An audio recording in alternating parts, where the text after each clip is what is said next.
Hello and welcome back to another Bear Egg review. Today we're going to be taking a look at Hasbro's Star Wars 6-inch Black Series Luke Skywalker. Now this is the Luke Skywalker in Bespin fatigues as opposed to the X-Wing pilot Luke Skywalker. Before we get started, let me just remind everybody to check out our friend Darth Crassus over at Darth Crassus Customs. If you want to see the absolute gold standard and 3.75-inch Star Wars custom action figures, the address is on screen. So on with the review. So let's take a look at the box here. Looks nice. It's the same thing we've gotten with every 6-inch Black Series up till now. Black box. You've got a front window display showing the figure, all of his accessories. A little portrait up here. An artist rendering, not a photograph. On the back, as with all the rest in this series, you've got some negative space artwork here. As always, it's a famous scene from one of the films. You got a little quote here, and nothing spectacular, nothing outstanding. Same as we've gotten throughout the series so far. Let's get this thing open and get to the figure. So here we are, starting off with Articulation. Articulation is excellent as always, as with all the rest of this series. You've got the head on a ball socket, swivels 360 degrees. Again, you've got this, let me pop the head off real quick. You've got this joint right here that allows for up and down movement, so extra head movement. You've got the arms on ball sockets, so you got, again, 360 degree motion. It's a ball and pin, so you can see here, got lateral motion as well. The elbows are ball and pin. Just like the shoulders, so again 360 with this lateral motion here. Now here's something interesting on this figure. There's a little break from tradition here. So far on all the other Black Series 6-inch figures, it was always the same for the humanoid figures. The wrists are on a peg with that allows the 360 rotation in this direction, and then it's also on a hinge. So the hinge on one arm, on one hand, is vertical, and the hinge on the other would be horizontal this way. But on this Luke, this is interesting. The hinge is vertical on both hands. I mean, it's not a huge deal, but still interesting, you know. The waist is on a dumbbell joint, so you've got 360 degree motion just like a ball and socket. The hips are both ball and socket. Moving just a little bit further down to the middle of the thigh, you've got a swivel cut joint, just allowing one angle of motion. And then you've got double jointed knees, and then my favorite down at the bottom is the ankles. These ball jointed and hinged ankles, excellent. So you've got just a full range of motion on these feet. It makes it very easy to stand up and pose. All in all, these are really tight joints. It's just great. The joints on all the Black Series are just super tight. I think it's because of the plastic that they use. You're definitely never going to have to do any joint rehabilitation on any of the Black Series 6-inch figures. Joint rehabilitation is like when you have old Hasbro G.I. Joes, or even modern Kai Play Arts, or old vintage Transformers. The joints get super loose after a while. Some of them, like the Kai Play Arts, just come brand new out of the box loose. And so there are certain procedures you can do to get the joints tighter again. I can go into that maybe in another video because it's actually really easy to do. But yeah, these Black Series 6-inch figures are never going to need that. Excellent. These figures are extra durable. If you get a figure that has really tight joints and you've got to break the joints in, which is common on a lot of action figures, you definitely do not have to worry about breaking these. I mean, I'd be surprised. I'm sure you could break one. I'd be surprised to hear that someone broke one when breaking the joints in.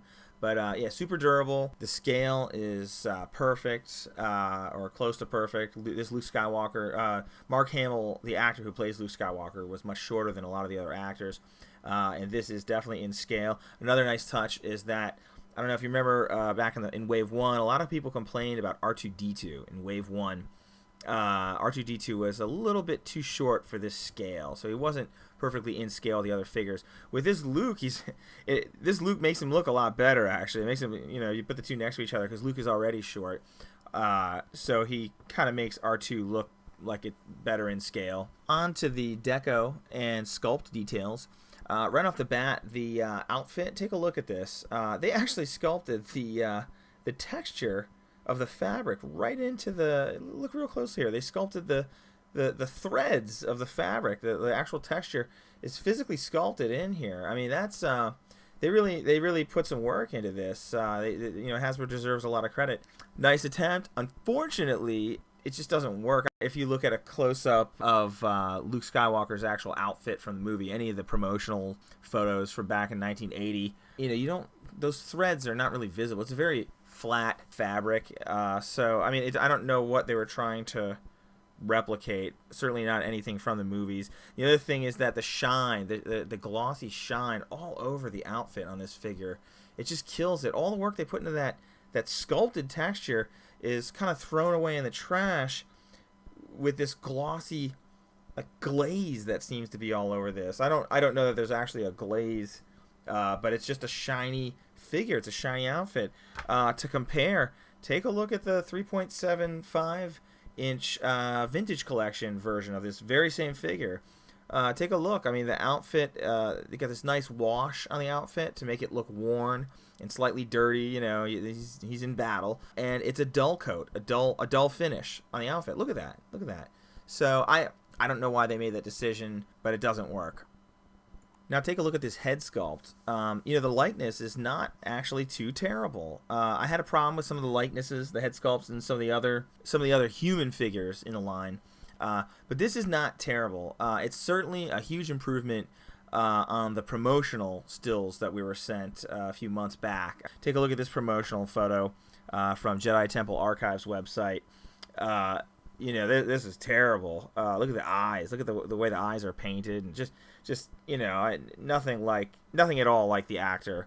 But now in the final version here in my hand, we have an almost perfect likeness of Bridget Anderson, 1980s child star of such films as Savannah Smiles, and I mean, really, you know, it's good. I'm joking. You know, it's this is a good likeness, but it's it's funny if you. I mean, it's the first thing I thought was, oh my God, it's Bridget Anderson from all those movies in the 80s when I was growing up that are on HBO. Anyway, yeah, you know, it's not terrible, but it's a little off. Yeah, but I wouldn't take too many points off for that. So let's talk accessories. He comes with a pistol and a lightsaber and this belt and holster already mounted on him. The lightsaber, unfortunately, I don't know what they're thinking. The lightsaber is almost clear. I mean, what happened to the blue? Luke Skywalker carried a blue lightsaber up until he lost it at the end of the movie. I mean, why did they make it clear? What is it? Was it a manufacturing mistake at the factory? Was it? I mean, if it was a mistake, it's a pretty big mistake because it's in every production run that's been released so far. You know, if it was a mistake, you'd think it'd get caught after the first production run. I don't understand. I mean, basically, they chose if this was on purpose, then I would say, great. You know, congratulations, Hasbro. You chose to make the lightsaber the exactly wrong color, exactly not the color that it was in the movies. So I don't know, whatever. I mean, I'm not dying over it. I'll just use a lightsaber from the earlier X-Wing pilot Luke and from Wave 1, but this just sucks. I don't know. I don't get it. Some people like it. I don't know why. I really like this holster. If you look, they put a dirty wash all over it, so it's brown leather color. But they went ahead and put like a black dirty wash all around on it to make it look a little more worn. Excellent work. The belt buckle, now this is not a big deal. I'm just pointing this out. If you compare to the actual movie, the belt buckle should have been flat. You see how they put these angles here? So the wings or the trapezoidal edges of the belt buckle are pushed in, and the square center of the belt buckle comes out.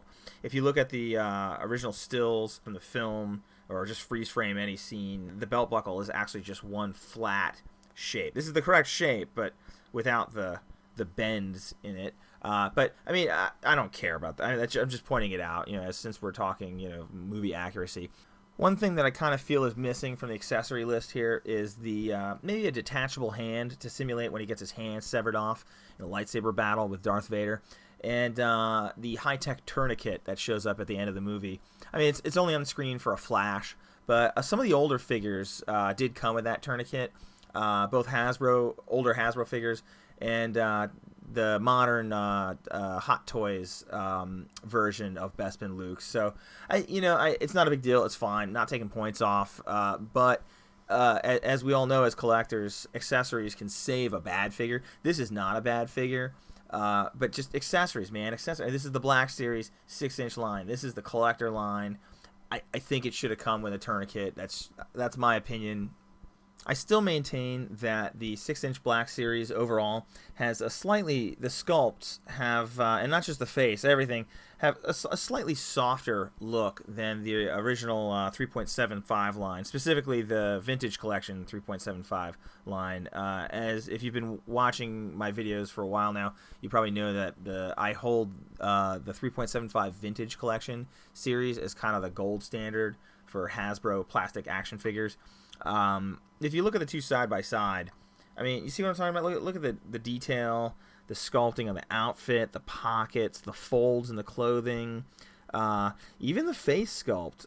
They're just sharper features. The face looks a bit soft and sort of pastel looking. The hair sculpt is just kind of soft and rounded and just, I don't know. One thing that didn't turn out so bad on this figure, and it's something I complained about on other figures, specifically most noticeably the Princess Leia slave outfit figure, just terrible, is the visibility of the joints. On a lot of the Black Series line, you've got these mechanical looking joints. They're just so exposed that it looks almost robotic. This outfit is so full of wrinkles. I mean, it's supposed to be full of wrinkles, that it hides the joints well. It's not too bad. I still don't like all these joints showing, specifically these pegs on the hinges here. It's not too bad. The crotch is a big problem for me. I know a lot of other people didn't have a problem with it. I do, specifically because I know that it can be done better. An example would be in a similar size, not a little bit larger size, but still, this is a 7-inch figure from NECA. Hey, look at any NECA figure in a 7-inch scale, as opposed to the Black Series 6-inch scale. The crotches on these any NECA figure that has articulated legs, the crotch is generally like a rubber diaper. You see this crotch piece?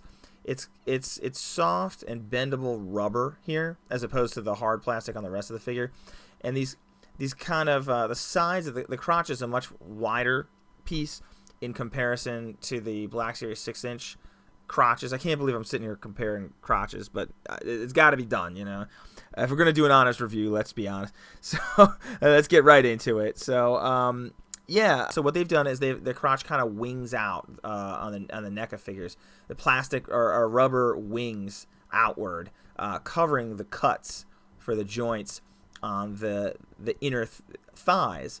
So you see, and it bends as you articulate the legs. The crotch piece, the wider crotch piece on the NECA figure, kind of bends to meet the seam and just kind of close that off, so it doesn't look so much like a weird, long, narrow cod piece. I mean, that's the Luke Skywalker crotch, and any of the crotches on the 6-inch Black Series, at least the human-looking characters, have kind of a elongated cod piece look to them. I don't know. I don't like it. It just feels wrong. It feels dirty. Anyway, enough about the crotches. So bottom line, this figure is not a loser. It's a good figure. I mean, compared to what we've been getting from the Black Series 6-inch, it's a pretty good figure. Again, my final thought, I don't know. I'm just not sure what purpose this figure serves. I mean, for definitive versions of this figure, you've got the Vintage Collection 3.75 version, which looks every bit as detailed when you zoom in as the 6-inch. But anyway, no, good figure, not great, not outstanding, but definitely some of the better stuff we're seeing from this line now as we're getting further, into it with Wave 3. I think if you're into the 6-inch Black Series and you've been collecting it and you've liked it so far, this is a great figure. This is the figure for you. This is definitely some of the best we've seen from this line now that we're 3 waves in. So that's it, and thank you for watching.